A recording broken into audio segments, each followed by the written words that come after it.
this meeting. All right, Because we looks didn't like have we're the ready to second. go. I'm Yeah, going to 'cause we call didn't have the City of Oak Park Heights Planning Commission meeting on Thursday, January 8th to order at 6 o'clock. So first order on the agenda is Pledge of Allegiance. I pledge allegiance to the flag of the United States of America and to the republic for which it stands, one nation, under God, indivisible, with liberty and justice for all. All right, so everybody up here should have an agenda, and if you guys in the seats would like one, I think we have copies down on the end.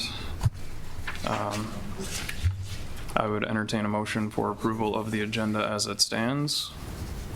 I so move. Second. Got a motion and a second. Any discussion? Hearing none, all those in favor say aye. Aye. So agenda's approved. All right, we also have in our packets the meeting minutes from December 11th. Anybody have any commentary, changes, requests, concerns? No one has found this time. I so move to approve the minutes as they stand. I second. We have a motion and a second. Probably no discussion. All those in favor say aye. Aye. All right, we've got department and commission liaison reports. Maybe start with City Administrator Rife. If you're ready. Yeah, absolutely. Yeah, Mr. Chair and Planning Commission members, Happy New Year. Good to see everyone. Really quickly from the City Hall standpoint, we've embarked on a project here, an update to our city code that we're working with our city attorney on. Going to be about probably a one-year project, I'd say, to get through it. It's going to take some time, but it's long overdue, so we look forward to getting into it. So that's all I had, Mr. Chair. Good luck to you guys. Anybody from council, or any comments from council? No, nothing, Mr. Chair. We did not have our second council meeting in December after the Planning Commission meeting, so our next one will be, what is that, Tuesday? Yep, The this Tuesday. 27th. Yep. Perfect. Thank you, gentlemen. All right, next up, we've got visitor and public comments. So this is an opportunity for those in the audience to come up and speak to anything that is not on the agenda. And then if you do want to come up and speak to anything, please limit your comments to 3 minutes. I'm assuming you're all here for the stuff that is on the agenda. Yep, seeing some nods, so we're going to keep moving. So next up is the public hearings. We've got 2 items here today, one of them being the power plant cannabis. Mr. Richards, you want to go ahead and tell us what's going on? Yes, the first item you have on the agenda for public hearings is the power plant cannabis shop. They have made the application for a conditional use permit for a retail cannabis dispensary at 13435 60th Street North. It'll be in the former McCormick's furniture space. Proposed, they would take the front portion of that building, about 4,200 square feet. The remaining 10,000 square feet would be leased or available for other tenants. The project description, there is discussion within your packet from the applicants on their operations and their discussion of how they run their business, employees, etc. The property is Zone B4 General Business District. Lists cannabis retailers, as I said, as a conditional use. They have received their pre-approval from the Minnesota Office of Cannabis for a micro business license. Again, the B4 district only allows as a conditional use permit or a conditional use a retail location and no growing operations. So there's a condition that reflects that. Regulation of cannabis business and hemp businesses. The city code within section 1413 provides the process and registration. This is the fifth application for this type of business. And the zoning, actually 1413.08, limits the number of cannabis businesses to 4. The way that we have decided, because we did have a number of applications come in, pretty much all at the same time. Some were earlier but just in the last month or so, this was the fifth such business to come and be accepted for review. We will proceed with a consideration of this, and if approved, then they're in a holding pattern to determine if the other four before them move towards registration, or if they are actually approved. We have the one, the Zimmerman site with the St. Croix dispensary, I believe is their name. Again, that will be on the January 27th meeting. And again, it's question mark. We can't predict whether the council will approve that or not, or predict whether this will be approved or not. So again, if they all move forward, if we have 5 approved at the same time, again, it's the registration. And I believe one has been has gone through the registration process so far. So there's a condition that reflects that process and how we're going to deal with it. The report goes through the performance standards for allowing a cannabis business. They're within the, or they're outside of the buffer zone for other types of business or uses that are again, they need to be buffered from. No issue with that. Noise, odor, hours of operation are in line with our ordinance. Signage will need to be, and lighting will need to be consistent, security, et cetera. Security plan would be obviously subject to review of the police chief. Outdoor use, again, no outdoor use is allowed. We also have a minor site plan design guidelines review. The project narrative talks about preservation essentially of that existing former McCormick's building, updated exterior colors and fresh paint, installation of some new landscaping, with trees and so forth. All that would be subject to review and approval of our city arborist. Enhanced security infrastructure as required for the cameras, building lighting, and controlled access. And then the existing paved areas and monument sign would remain. The parking would be restriped to current ordinance requirements.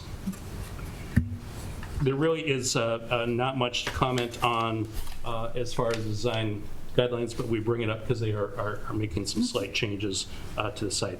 Access, with the change with access in this area, with the predominant east-west access for the buildings along this area being 59th Street, the city is requiring the applicant to construct from an east drive. There's an east drive on that building that extends pretty much the length of that building.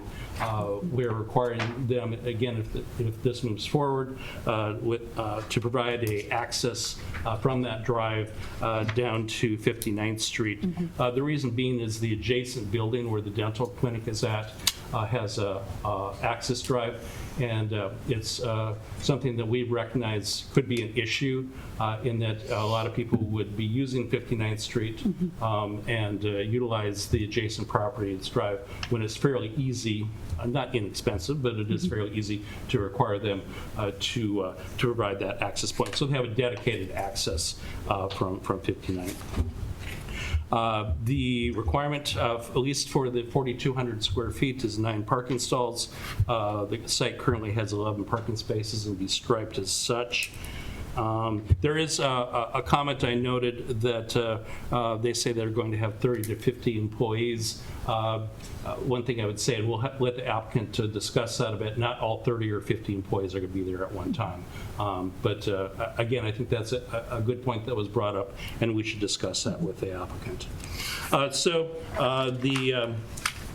Planning report goes through, and if the Planning Commission is so inclined to recommend approval of this, there's again the first condition, and that relates to again how this particular application applies to the other 4 that are in process right now. Number 5 talks about the applicant to provide plans from a licensed engineer and construct the ingress-egress driveway from 59th Street to the east driveway. Other than that, most of the conditions, let me do a quick check, are pretty standard to what we have required for other cannabis operations. So any questions at this point? Is there supposed to be some other retail space in there too? Potential retail space for someone else to lease out? Yeah, there's about 10,000 square feet at the rear of that structure. And we had received plans originally to increase the parking area to the rear of the structure. Again, as long as this tenant is the only tenant, we have adequate parking. But before another tenant moves in, or we go beyond what's required, the owner of the building will be required to build that parking out. Yeah, I think that's an interesting point to piggyback on, because that's a lot of my feedback is long game. So like the application and the recommendations and all that stuff, I'm really not concerned with. It's a unique, it's its own little universe in a much bigger building, and that building is in a complicated spot to think about future tenants, access, parking, driveway, signage. And the way it's written now, we're saying that the leaser, not the owner, is expected to put in the driveway, paint the building, put up a sign. Signs on them, obviously, but when you think about if we want to have, and they want to potentially rent the rest of the building, the way this is shown, the cannabis sign is going to be front and center on 60th. So then are we going to potentially, if they rent out the rest of the building, where do those signs go? How does that fit in? Then you've got the driveway, who's going to foot the bill? Now we're putting it on the owner, so like it just seems the unknown at complicated. this point is the leasing of the rest of that building. And that building, as you all know, has sat empty for a number of years. So again, instead of requiring the building owner to build parking for a use that we don't know what's going to be, what parking requirements going to be, we would do this incrementally. And the property owner is an applicant to this, or is part of this application also. Oh, So sure, They okay. may have an arrangement between the applicant and the building owner of who's paying for what. You know, again, that is a concern of the city, just so that's done. Yeah, and then, signage, if we have future And signage. leasers, that has to be re-looked at, because the pylon, the wall space, Right. sure. Right. And one thing to think about is if they are going to build that rear access, should we require them to put either directional signage or something at the rear of that structure too, you know, this direction to power cannabis. That may be a condition we may want to consider. Sure. Okay, yeah, thanks for the feedback. Any other questions or comments for Mr. Richards? All right, I'm going to open the public hearing at 6:14. Anybody from the audience would like to come up and, well, maybe we have the applicant come up if you're here to state your case, answer any questions. We would welcome you. Just say your name and Good evening. My name is Omar Sala, and I am here on behalf of the applicant as the operating portion of the dispensary. I'm going to be doing the operations. So a little bit about my background. We are in retail liquor store. My family has been for a long time. We own liquor stores in Detroit and Metro Detroit area, about 15 of them to be exact. And so we're not new to the retail business, and we have opened cannabis retail dispensaries also in Norman, Oklahoma, and also in Michigan. So we liked the business, we did well. We ended up selling those ones off and kind of heard about the whole, cannabis legalization in Minnesota. I think it was 2023. Came out here, loved Minnesota, thought we could do very good business, and Oak Park Heights was a city that fit the exact demographic of what me and my group were looking for.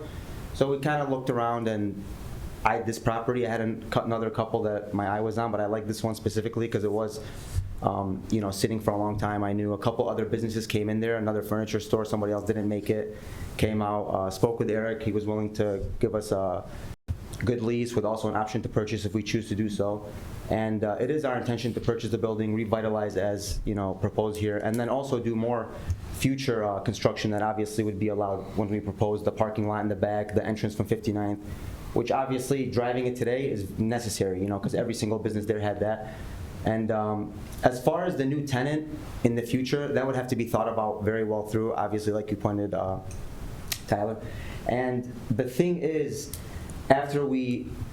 obviously the first thing I want to mention was the 30 to 50 employees thing on the SOP, I believe it was. So it'll be 30 employees at most, I think, and that won't happen right away, obviously. As we grow, hopefully, our goal is to employ 30 people at one time, maybe 10 to 12 people at one shift. And another thing that, we love the city so much, we love this corridor.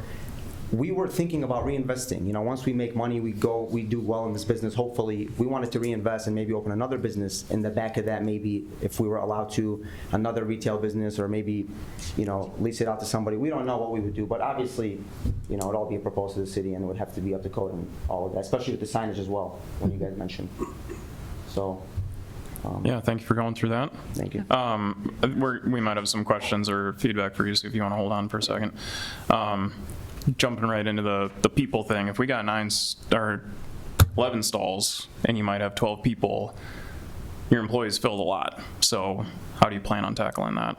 Well, that many employees, I don't think will happen right away. We're probably going to start out with maybe 3 to 5 at most, because we don't expect, right now there's a supply issue in Minnesota.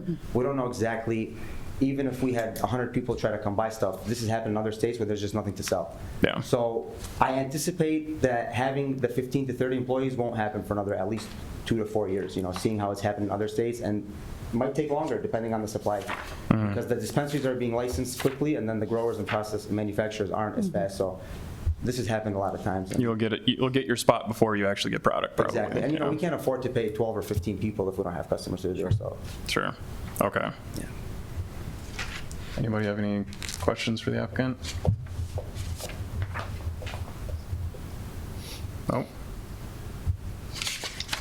All right, yeah, thank you very much. Thank you. Appreciate you being here. Anybody else from the audience would like to come up and say anything, address concerns? Sure. I have one question before. Can you state your name and? I'm sorry, Rose Purpose from the neighbor, 13481 60th Street. And I did submit some comment via email a couple days ago. Yep, we have it. The one question I had, I didn't print off all 80 pages, but I did note that there was noted in there where communications from the business would have to be, and it was some Eastview or some sort of East Point. And I'm not sure what that publication is, and if that qualifies for where the publications need to be noticed. So, like city announcements to the neighbors of the property you're asking about? It was listed in the proposal that they would have to, yes, but I wasn't sure what that publication was. I hadn't heard of it, and if that qualifies for where announcement need to be listed. Not familiar with what East Point means or what page you're Are you referencing, referring to the so. public hearing notice, or what? No, there's, in some of the proposed materials, it was stated that there will be annual, engagement with local, exhibit. Where are you at in the, from the design team? What exhibit are you on? It is, Thank you, I apologize, I didn't. No, you're totally no fine. We'll worries, get you're there. good. We'll find it. Top right corner. yeah. Oh, no, it was a publication for notification. It was they had a publication for the neighbor of Yeah, communication. I'm not able to find it right Oh, I now. thought you found the Do you know page. where I you'd be thought I did find it. publicizing notifications? Yeah, we might be all confused. So if there's a notice of a public hearing, correct me if I'm wrong, Mr. Reif, Oh. there would be a radius publication mailing to 500 adjacent neighbors that, 500 feet. Yeah, this is different. Exhibit 1. Which back page of that? It is page 2, community engagement.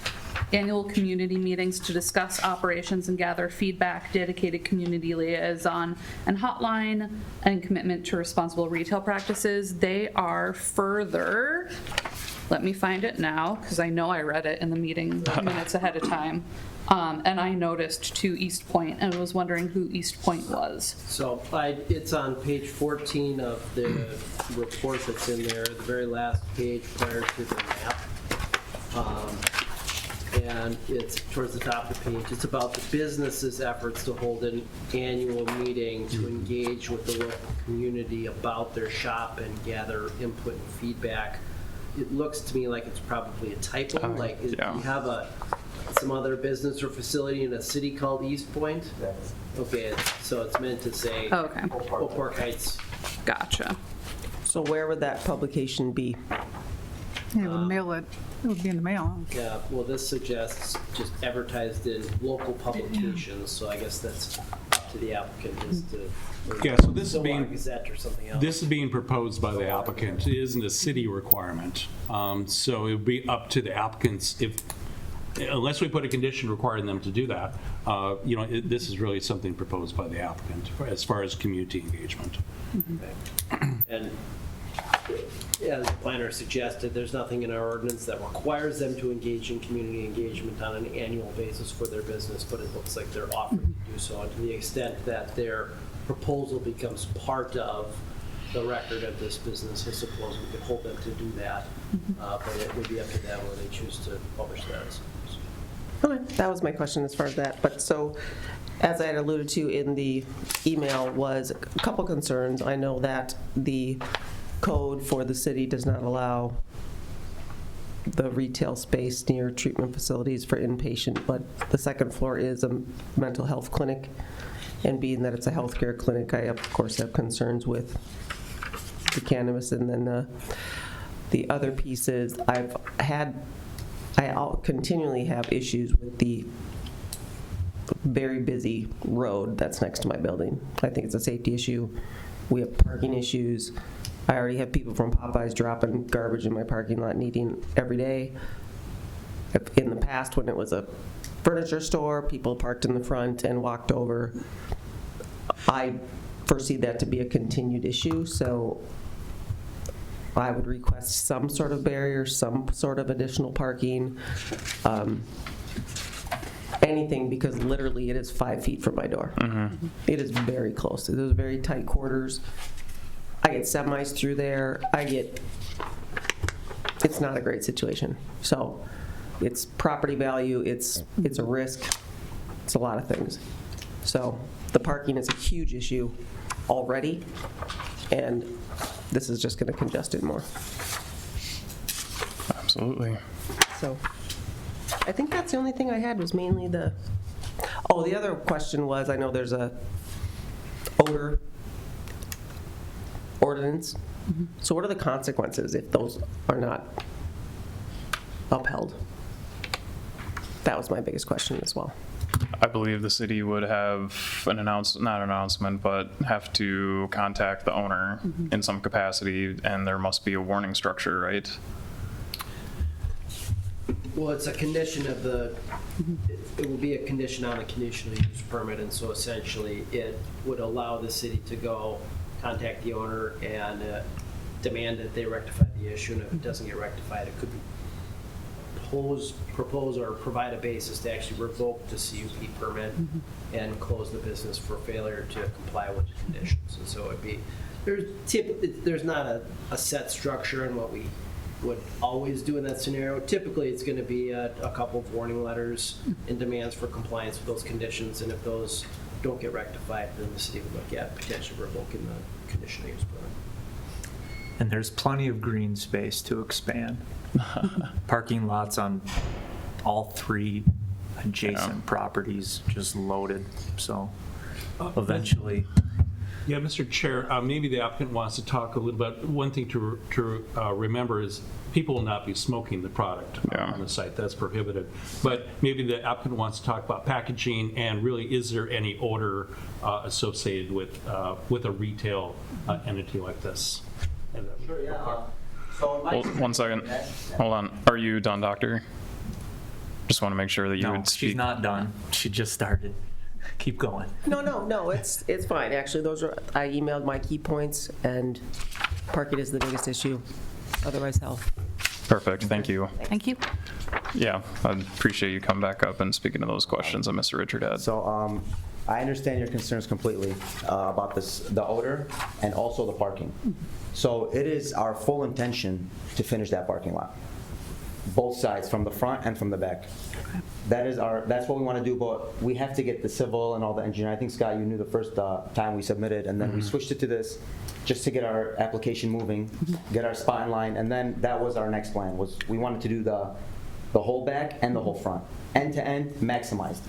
And then as far as odor, in my experience in the retail side, there's not much odor.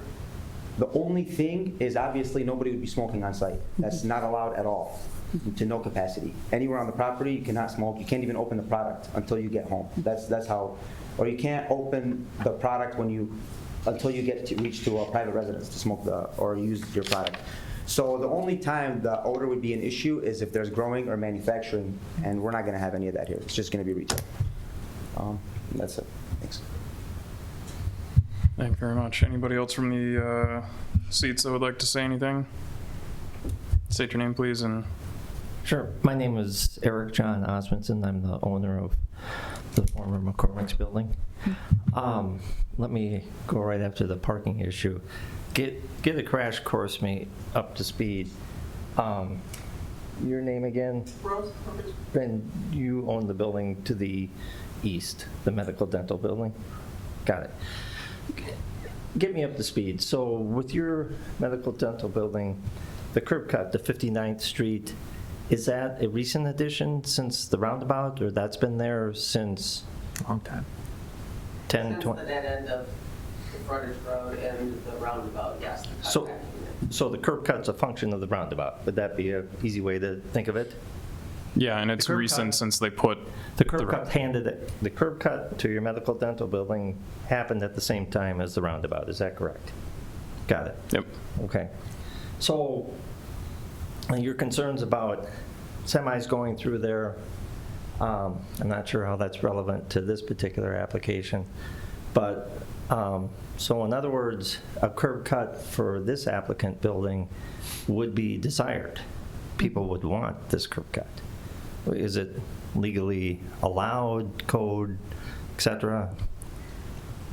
The We're recommend recommending and requiring it as part of the construction Got process. it. Would be. on the 59th Street side. Got it, okay, okay. And then, Rose, for your concerns about parking, there's 11 currently official spots kind of in that triangle on the northeast corner, but there's also parking directly to the east of the building, and that could be utilized for employee parking. It necessarily wouldn't be striped, but if you can look at the diagram right there, there is plenty of space there for if the cars are aligned north-south, to put probably 5 to 10 cars over there. So employee That's her park. building. What's that? That's her. Nope. If you can look, you can. Along the drive. Like the extended loading There you go. area. Along the east side of the, Oh, okay. I thought you were talking about the east side on the other. No. Yeah. That's where the road will be, so. Right.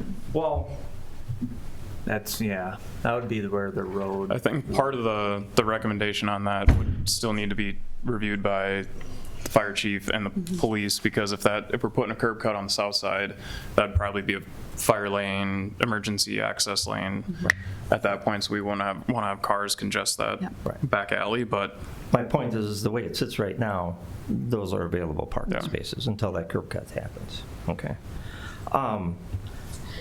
But there is plenty of space to the north of the building, plenty of space to the south of the building for additional parking.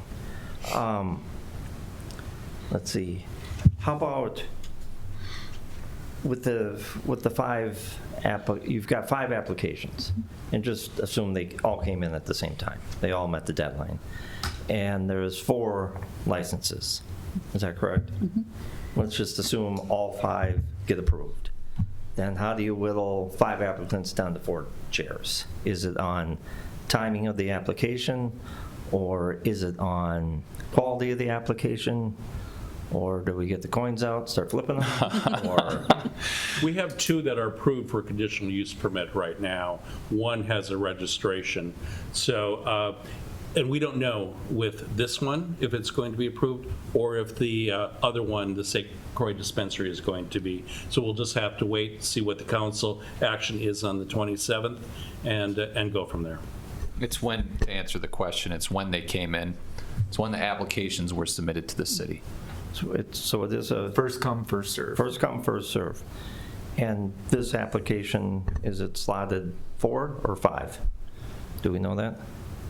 Technically fifth. This is And someone might back out and go to a different city. We don't know yet. Got it. Okay, so right now, this is the 5th application for the 4th spot. But only one has received the go-ahead thus far. Got The it. full registration. Yeah, the full registration. So then, I'll talk to the council from the building owner's perspective. We bought the building September, my wife Angel and I. September 2015, not surprisingly, it's been very difficult to get any type of renter or any type of sale to move forward. I don't know if any of you were on the council when the proposed liquor store happened in 2021. I don't know if it made it this far or anything like that, but this is hands down the best applicant that we've had. And obviously the building is now new. In my time, it's 11th year of sitting vacant. We've had maybe a year of it being rented. So it's in the best interest to, and it's a prime location. To be quite honest with you, it has befuddled me that I'm in year 11. I'm a stone's throw just northwest of Walmart. I'm sure you've heard of that company. With incredible visibility from Highway 36 with the bridge and this property and I've seen a number of other people that have kicked their tires on this property locate elsewhere in Oak Park Heights and Stillwater, and I can't put the math together why.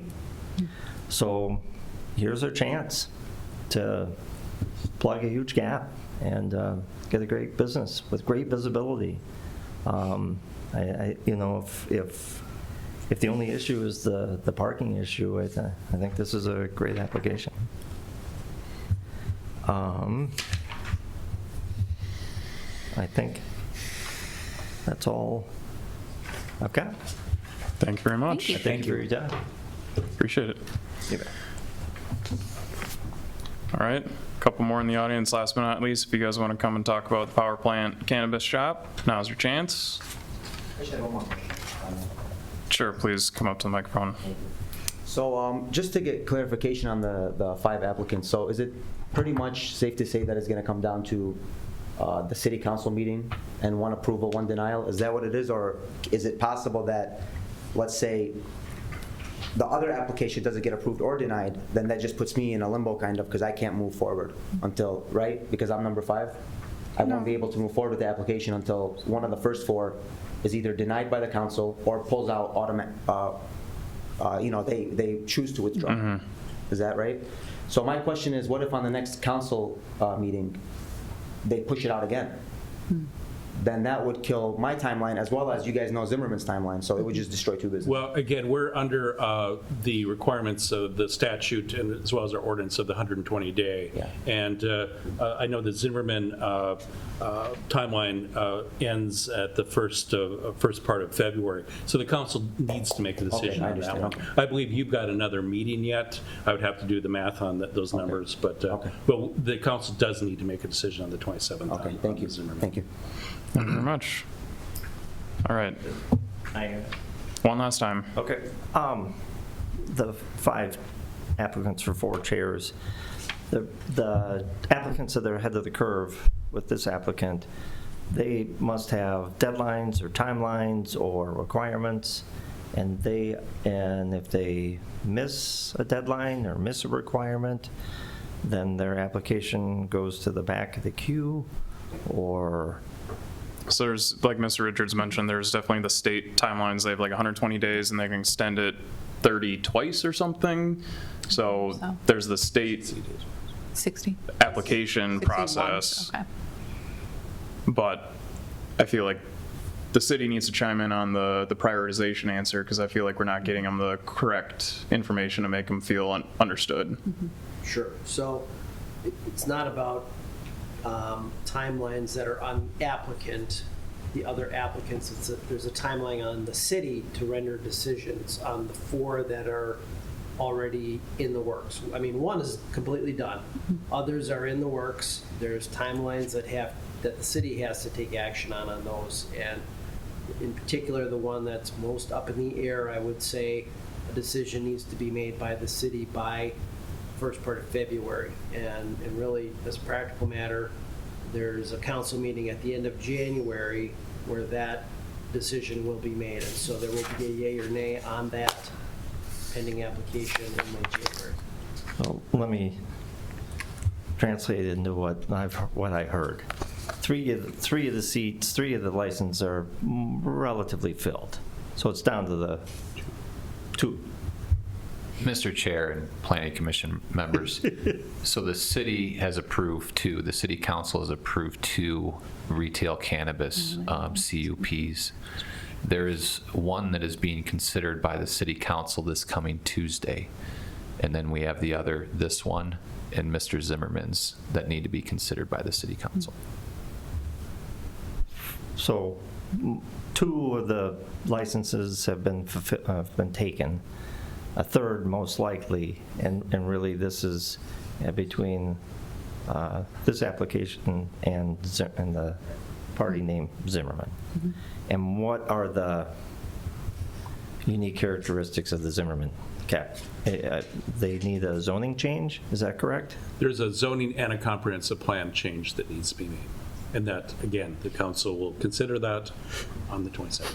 So there's, And then a conditional use permit, similar to what the process is for this. but the Zimmerman application, part of their application is a zoning change, is that correct? Correct. Zoning and And, comprehensive plan. and the PowerPoint application does not include a zoning change, is that correct? Correct.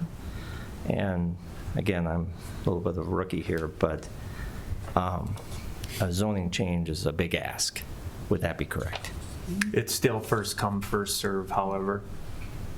It is a big ask, but it still is sequential. And at this planning meeting, January 27th, is it a yay or nay, or For both. what's that? For both. If I understand it right, Zimmerman and Power Plant would both be on the agenda on the 27th. And it's the high min application that is in the Hall Chiropractic Building.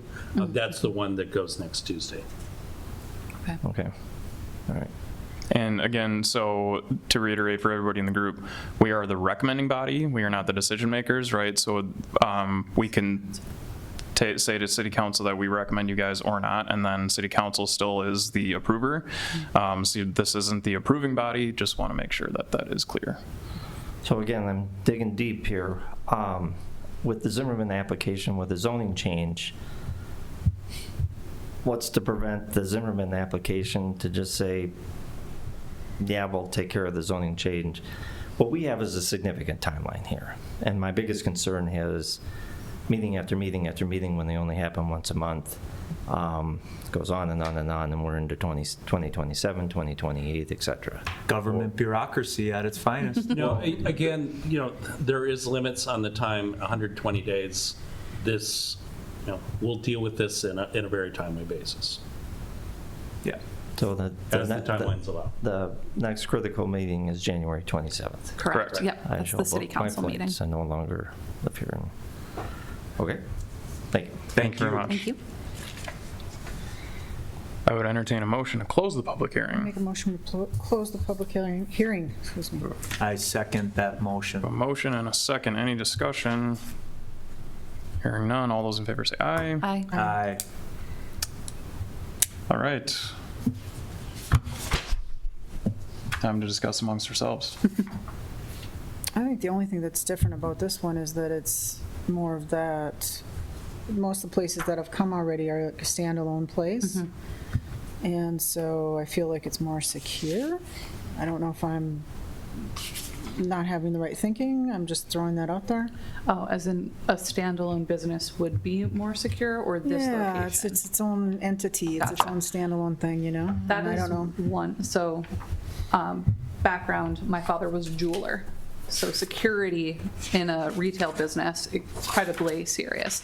And my first thought when I looked at the plans were with the cannabis storage at the back and the potential lease space on the other side of the wall, you're really gonna wanna vet a potential leasee there. And I do have a little bit of concern about that.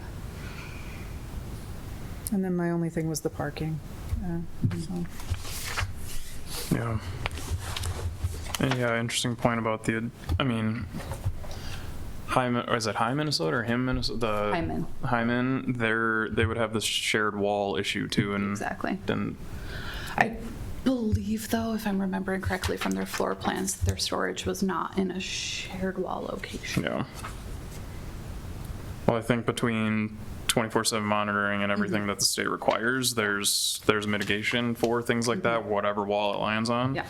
And then they've got the glass opaqueness on the front, so I feel like security is following city, state, and probably federal ordinances at this point. Yeah. Yeah, it's definitely the parking and access, I feel like, is the biggest constraint. They've already addressed that they want Yeah. to expand, put it in. It's in everybody's best interest to do that. Maybe the question is about blocking and barricades, because if we consider the Ruby Tuesday lot, there's people are going to park there and walk around. Definitely went by the dental building last night, and that is a fiasco. So you have the patience of a saint to deal with that. Those two new adjacent properties, but at least what we can recommend is the driveway. Do we want to expand on the parking piece to say the front has to be squared off or There's not? condition 13 that's a little general, Yeah. but talks about if traffic, parking, delivery issues develop in the immediate area that are attributable to the proposed use, applicant may be required by the city to implement traffic, parking, delivery control issues. That could be strengthened.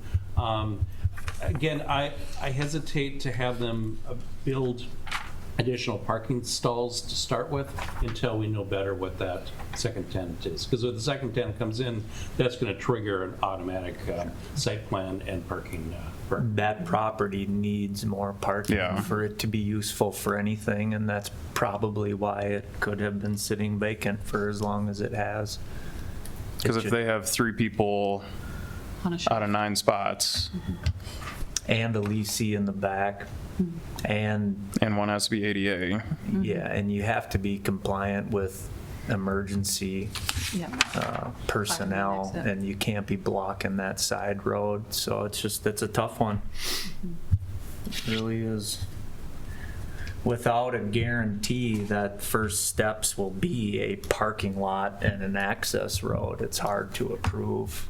And I doubt they want to invest more into a property that they don't know how much revenue it'll produce. yeah. So I see a reasoning for going slow, and but it's hard to approve it when you know it's going to be a full retail shop. I don't know, is there a way this business could potentially lease from the surrounding parking lots for employee parking?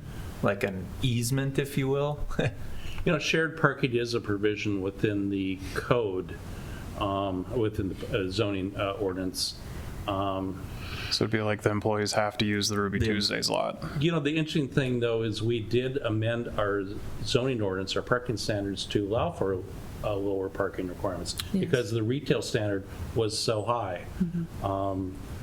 We wanted to you know, be cautious about how many parking stalls we install. So that's why I think the approach that we're taking, at least what is reflected in the conditions, that you know, we do require the 59th Street access right away, and even before they open. That's a no-brainer. The parking, I guess I would wait on, and you know, they may decide that they want to do it even before that, even as part of the access drive. So we can work with them on that. So there's not an access from Ruby Tuesdays. Nope. No, there's not a curb It's cut just a there? piece of grass Okay. or a sidewalk even. Could we make that a side door? I was in my mind thinking if that could be somehow a shared entrance, so an engineer could then build some access road through there to then have like an S curve with parking, and because no one wants to throw an entrance on a curve like that, but you could probably, the further west you go, the better it would be, but the curve isn't really significant. However, it does create kind of a blind corner.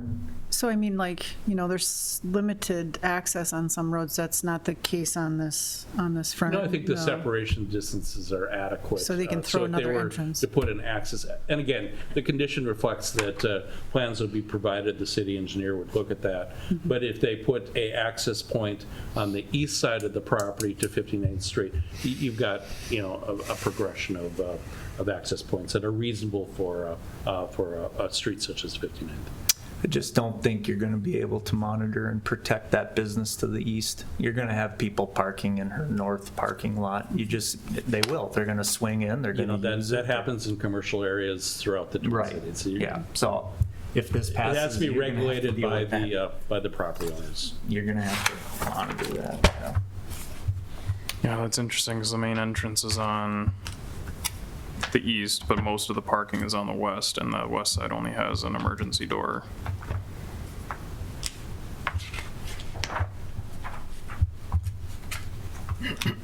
This is a fun building. Well, any other discussion, any amendments to the bulleted points, or a recommendation for a motion? Please come on. We're, no, yeah, The it's hearing is closed. I'm sorry. public hearing's closed. Yep. We're trying to move the meeting along and It's closed. get to this. Appreciate the. Anybody have a motion? Anybody have wanted amendments to the recommendation as it stands? Other concerns with what's been presented? I feel like I defer to you guys. I would like to see a guaranteed, additional parking on 59th. If they're going to be doing a curb cut and an access, throw in some pavement, put in some parking spaces, but that's a hard ask. Yeah, like Mr. Richards was saying, I feel like it's in everybody's best interest to do that, especially the new tenant. But do we want to mandate that out of the gate? Or is that a follow-up?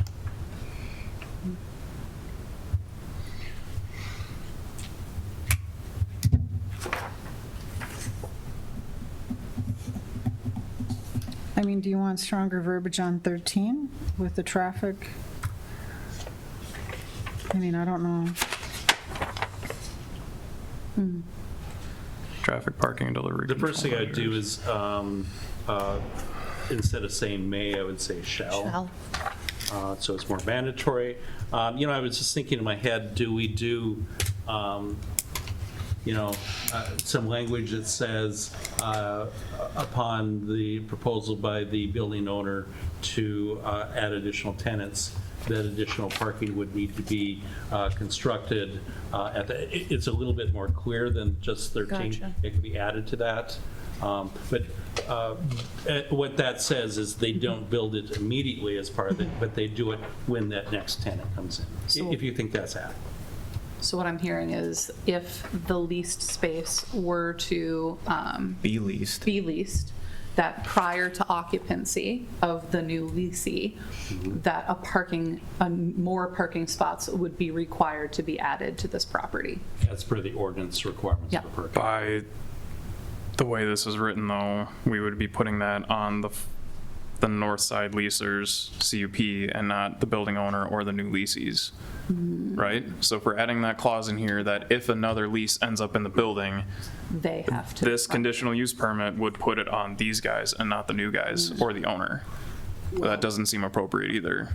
It would, I think, be part of this CUP because we're adding it as a condition in this conditional use permit that essentially that issue has to be readdressed. And so I think there'd be an obligation for them to amend this conditional use permit to make note of those issues. And that's not uncommon when you've got an existing business with a CUP. If they're gonna make alterations or changes to the nature of their operations, then we require them to amend their existing conditional use permit to add additional terms to it. And so that's what I would envision is, there's a condition in here that says this conditional use permit must be revisited and amended in terms of parking at the time of any additional tenant being added to the building. And it's up to them, if, say there's no other tenant and they take over the rest of the building, It triggers the same thing. due to the square footage thing? Right. Oh, true. I mean, that would Okay. be automatic just for the ordinance. Yeah. And I then like it. if they want to put in pavement, not lease the rest of the building, they still have to come back and get a permit to expand their parking. Say that again. Tom. Say they don't rent the rest of the building, it stays as it's presented now, and they want to build out the parking from the wedge to the full front or the back, they still have to get a permit to come and, They would still need a site plan review under the ordinance, whether that would require amended CUP. because it stalls in square footage. But again, as, what you're posing is they're not changing the square footage of what's actually being occupied. Yeah. But say they do really well in 2028, Yeah. and the 11 stalls or 9 stalls don't work, they need Yeah. more parking to fit more people, then they don't sit on the doctor's Yeah, lots. then added to that condition, again, I think 13, the way it's worded, Yeah. just does reflect that, that if there are issues, the city can require the applicant to add additional parking. So then I heard a suggestion by Mr. Richards of changing 13 may to shall. I really like that. Yep. And then add the attorney's language related, must be, the condition must be revisited in terms of parking if there's added tenant or expansion of the tenant space or something like that. Expansion of business operations or addition of more tenants. Yep. Okay, so we have 2 additions. Sounds like Mr. Richards has those. Yep. Any other discussion or recommendation from the group? I make a motion, we approve with the added changes to the verbiage of 13 and whatever Mr. Richards. Got a motion. Do I have a second? Second. Got a motion and a second. All those in favor as recommended, all those in favor say aye. Aye. All right, again, this is just the recommendation. It will go on the 27th. There's, sounds like a couple bullet points that are gonna come up that night. Please attend. Maybe one of us will be there as well and we can, I thought you were going to be there. apparently I will be. You were?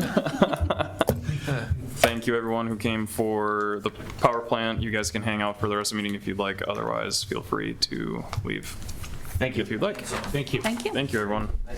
Yeah, nice to meet you too, and thanks for coming. Yes.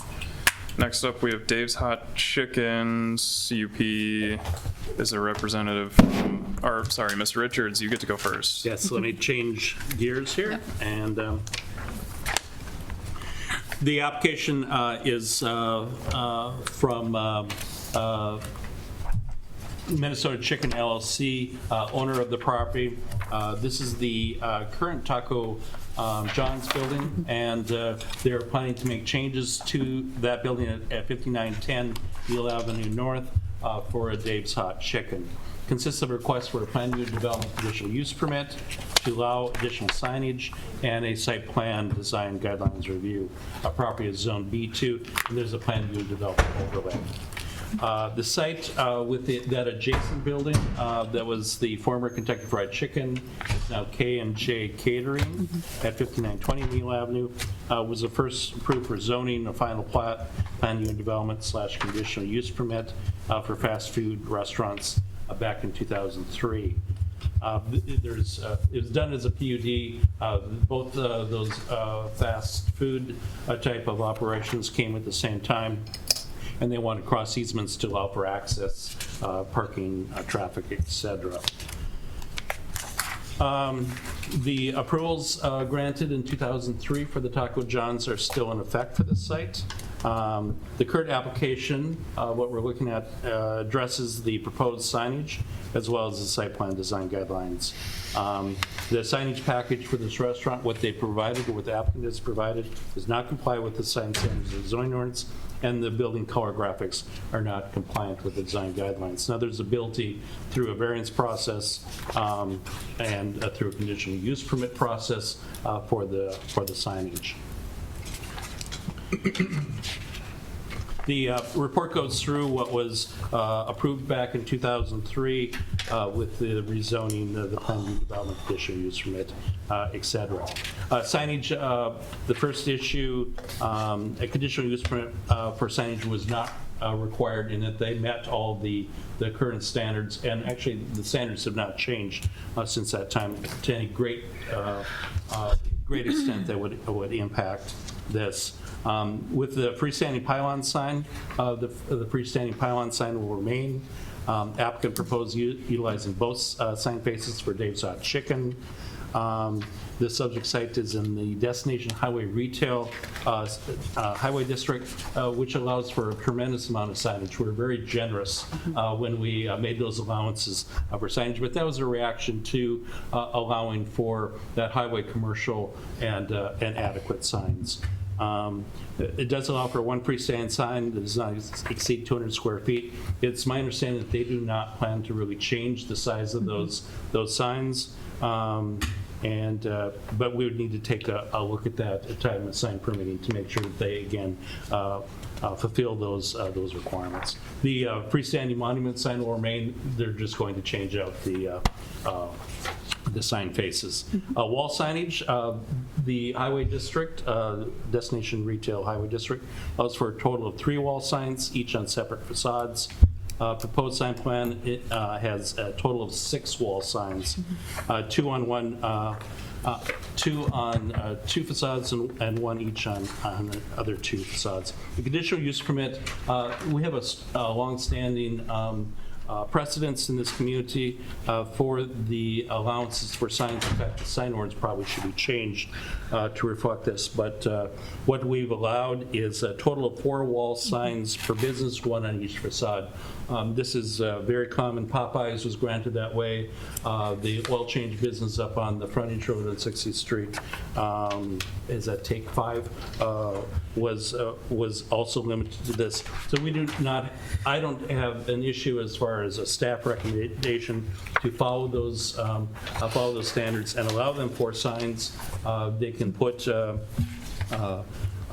on each of the separate elevations or on one of the sides they can do 2. And that's, again, very commonly what we've done in the past. So again, it'd be a conditional use permit for the additional wall sign over the 3.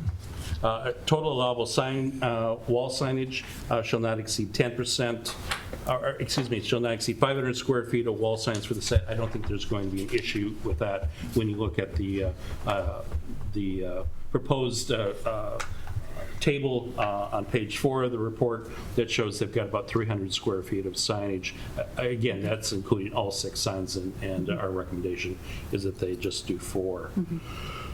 Directional sign, the applicant shall provide a plan for directional signage that complies with the ordinance. That's typically not a big deal, nor is the sign illumination. Also, the plans did not include any proposed canopy, structure, menu board.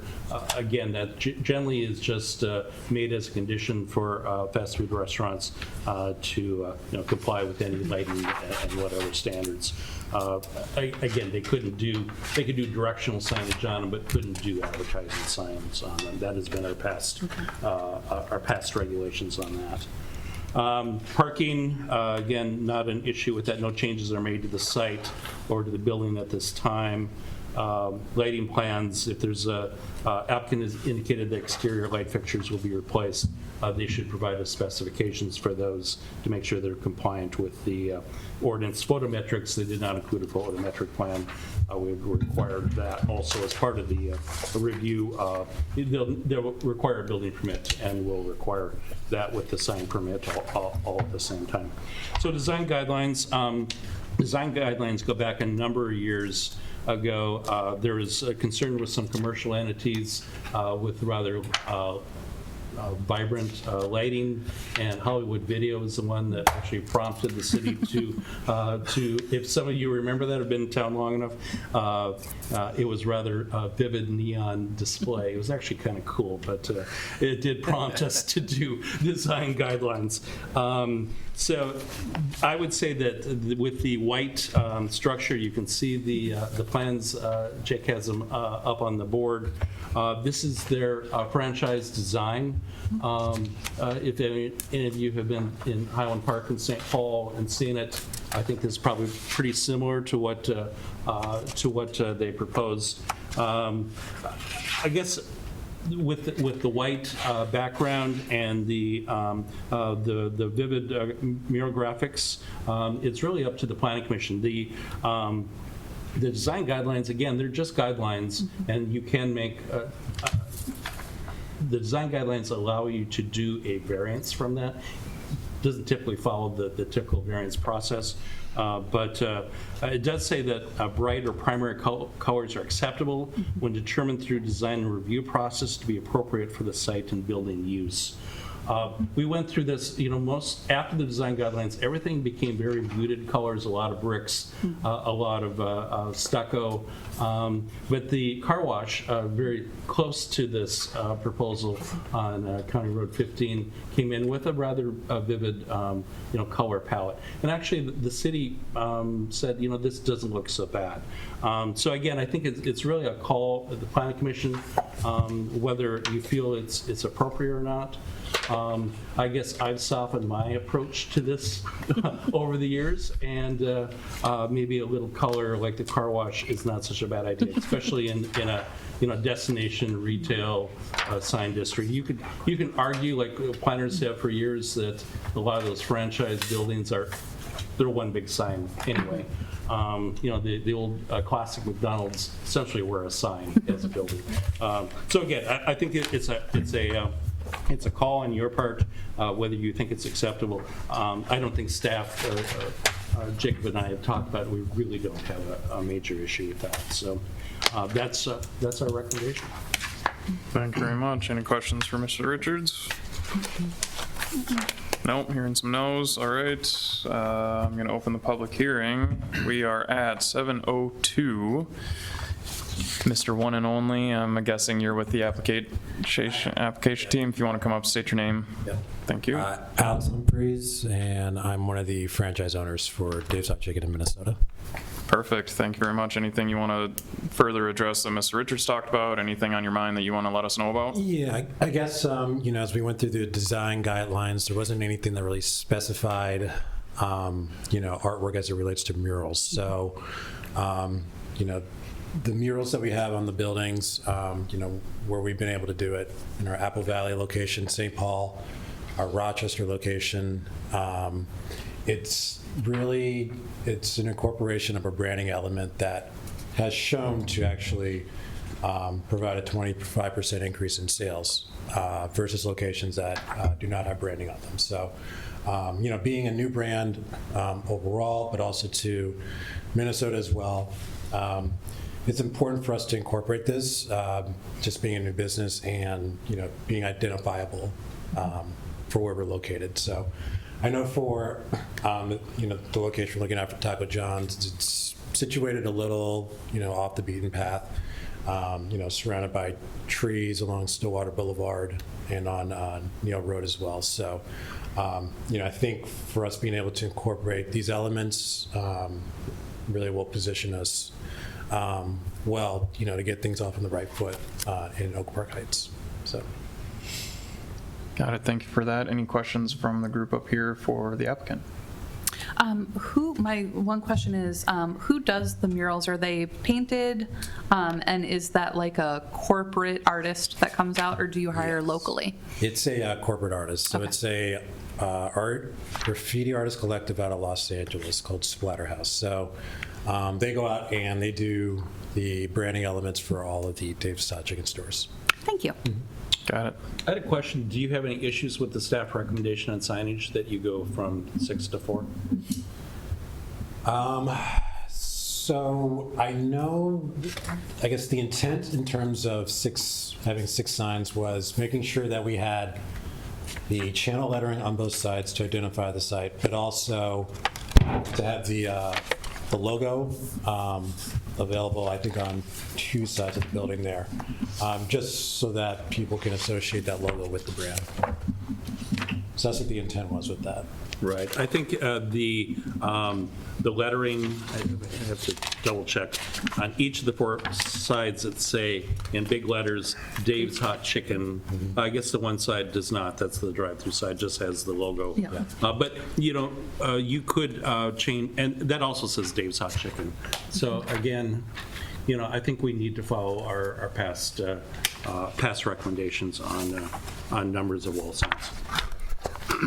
Well, maybe I'm confused because based on those renders, I feel like that's not lining up with the north, south, east, west math No, it's. that you're showing with. Correct. It's my understanding that again, this is just a rendering, but the sign package from the sign company is actually what That you're would be most proposing. accurate, yes.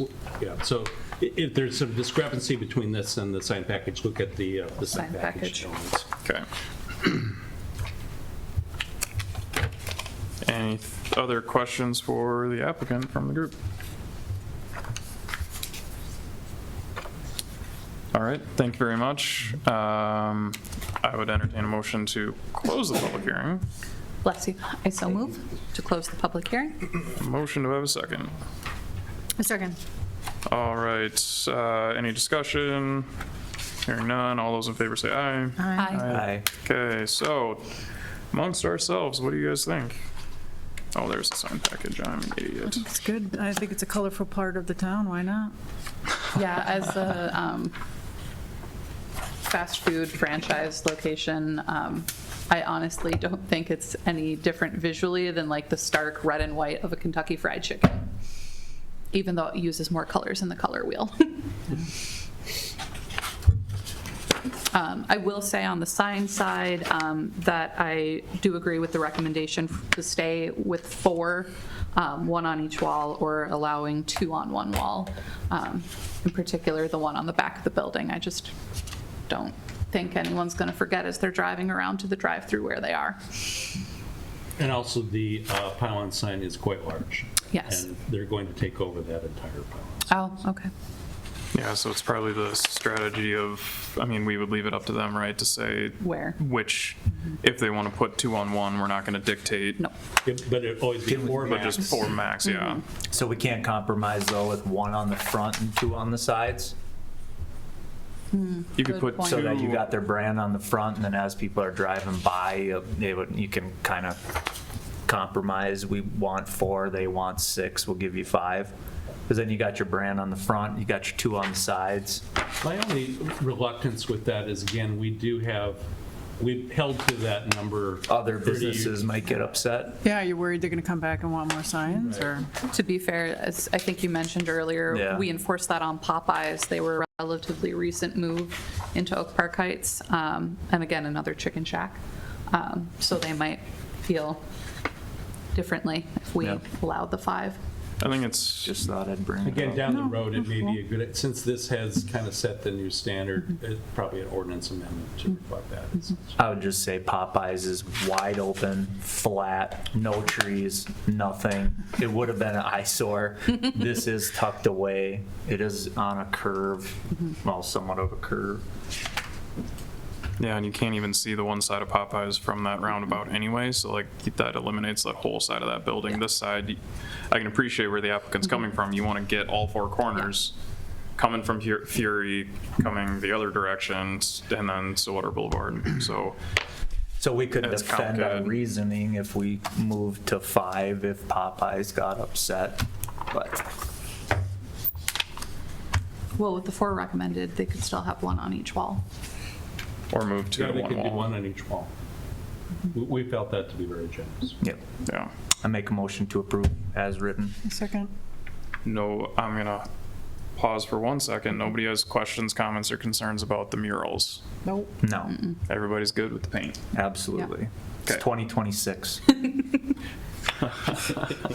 Progression. I like it. Full color palette. Full color palette.